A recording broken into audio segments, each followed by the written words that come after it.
Hey everybody, today I'm going to do a review of Bret Easton Ellis's Less Than Zero. So, I love Bret Easton Ellis, the author of this book. I actually read a different book, the second book he wrote first. This is the very first book he wrote, and it was published in 1985 when he was 21 years old. He wrote it when he was 20. I think it's just fascinating how young he was able to do this, and it's a very highly controversial book. So, I'm going to get into that in a little bit, but everything he writes about, it really pushes the boundaries, and he was only 20, so he'd never written anything before, and then he comes out with this controversial book, so he had really no ground to stand on, but he did it anyway. I just think that that's pretty bold, and then he ends up delivering his next novel, I think, is far superior and also controversial, and then his next novel is American Psycho, so that's his most popular one. That was controversial as well. It doesn't really, kind of falls off after that.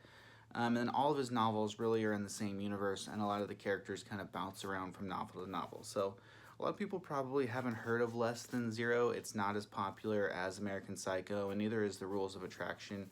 All these have been made into movies. Robert Downey Jr. is actually in this one. So we'll just go ahead and talk about it. All the chapters in the book are, you can kind of see that's a chapter right here. So all the chapters are like that.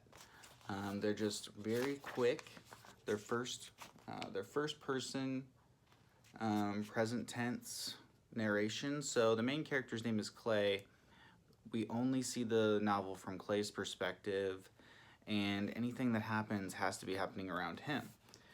So it's just really, it's a very quick read. It's easy to read.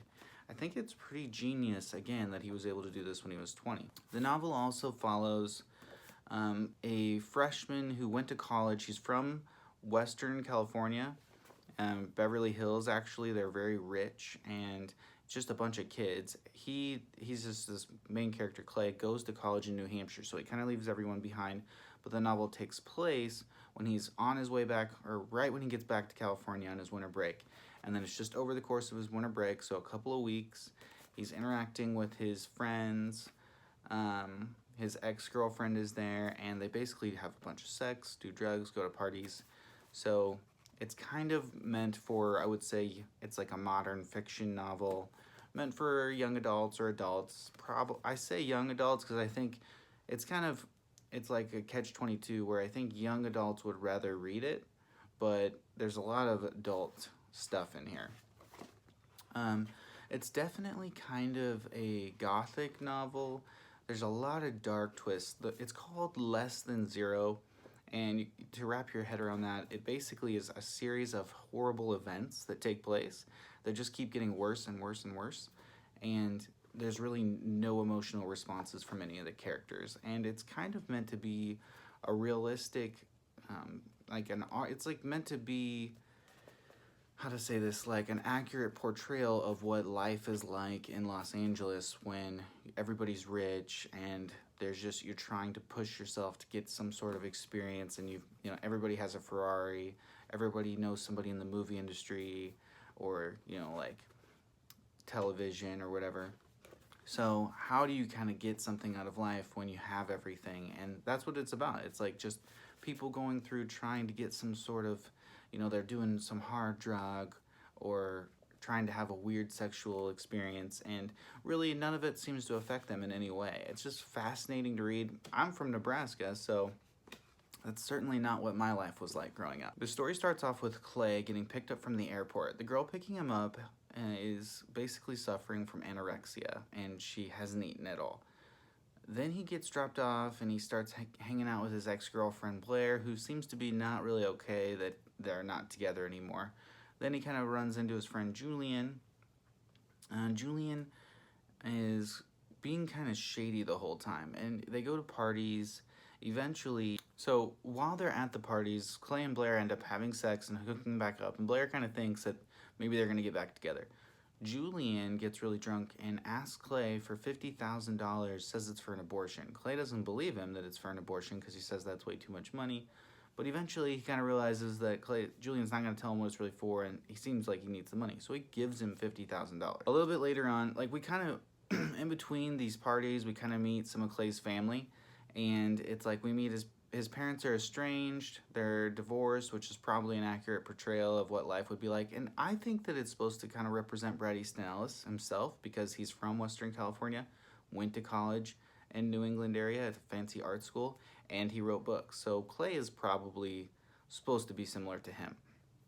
But anyway, he has two sisters in the novel, and they're just totally spoiled brats. But that's really all. We don't see much family stuff. It's just basically meant to show you that Clay has like a broken family. So the girl that picked him up from the bathroom, she locks herself in a bathroom. Like the rest of the characters eventually break in and they see her, and she's kind of sitting there and they're all scared for her, and then she injects herself with heroin, and then that chapter basically ends. So there's no one cares. Like there's no emotional response whatsoever. Okay, so this just keeps getting weirder and weirder. So hey, Julian is his buddy, but he also deals drugs, and he just gave him $50,000. So now Clay goes to him and he like wants more drugs, but Julian doesn't have them, and he ends up not getting any drugs from him. Or actually maybe he can't like find him. This just keeps happening, so it's kind of hard to remember which time is which. But then he goes over to another drug dealer's guy's place. His name is Rip. Rip has drugs, but not the right drugs. So then he leaves and goes to another guy named Trent's place, and Trent's not a drug dealer. When he's at Trent's place, there's a friend of theirs named Alan who's just ODing on the floor. Okay?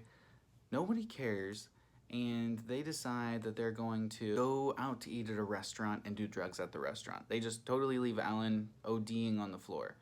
And kind of in between some of this, Clay goes to his shrink's place, and he's like got a psychiatrist, and he's talking to him because Clay realizes that he's kind of emotionally messed up. Like talking to the shrink, and meanwhile the shrink is like manipulating Clay, trying to get him to help him. Like the shrink's trying to write a screenplay because everybody is probably trying to write a screenplay, and Clay obviously says no, and then he leaves. Okay, so after this, and this is like now after that, where they went and did drugs at the restaurant, Clay decides to go to a club.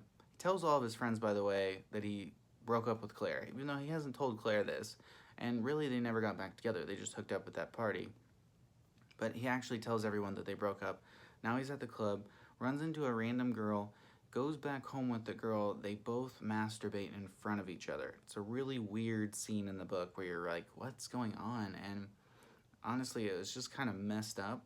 And then afterwards, he doesn't care. Like, it's just weird. He is no thoughts about it. And then they kind of talk a little bit about how, his nose is bleeding all the time. The cocaine is like slowly starting to deteriorate his body, and he doesn't care. He just keeps doing more cocaine. Okay, so now he meets back up with Blair. They go to the club together. Blair gets really drunk, and she's like sad and messed up because they're not. So she actually does have a little emotional response here. She's sad. Clay, he like doesn't really care, but anyway, tells her not to get drunk, and she does anyway. And then she ends up driving them home, and on the way home, she hits and kills a coyote. And then Clay gets out of the car, and it's not dead yet. And he walks up to it, and it's like wheezing, but its body's all smashed, and blood is oozing out of it. And he literally just watches it die. Still has no emotional response. Doesn't care. It's just really weird. It's not like he doesn't care. Like, he's not a bad person. He's not like this sicko. He just like can't, it's just kind of like he's just numb to everything. Okay, so it just kind of gets weirder from here. Clay tries to go get his money back from Julian, and they go to this pimp's place, and the pimp says, Clay, if you want your money back, I'll give it to you, but you have to go with Julian, and they're going to do this act, and you have to watch. They get there. Julian is basically going to have sex with this guy, and Clay has to watch. And they go through it. It's horrible. Then they go back to the pimp, and the pimp says, great, but I'm only going to give you the money if you do it another time. And Julian kind of has a breakdown and says he can't do it anymore. And that quote I have at the top is from this part of the novel where it's like, Clay knows that he might not even get his money back. He just is he's just curious. He wants to see how bad this can get. I mean, it's just messed up. After this, he leaves, goes over to his friend Rip's place to get more drugs. There is a 12-year-old girl tied to the bed. Force her to do heroin and then rape her. Clay doesn't like this, but he doesn't stop it, and he just leaves.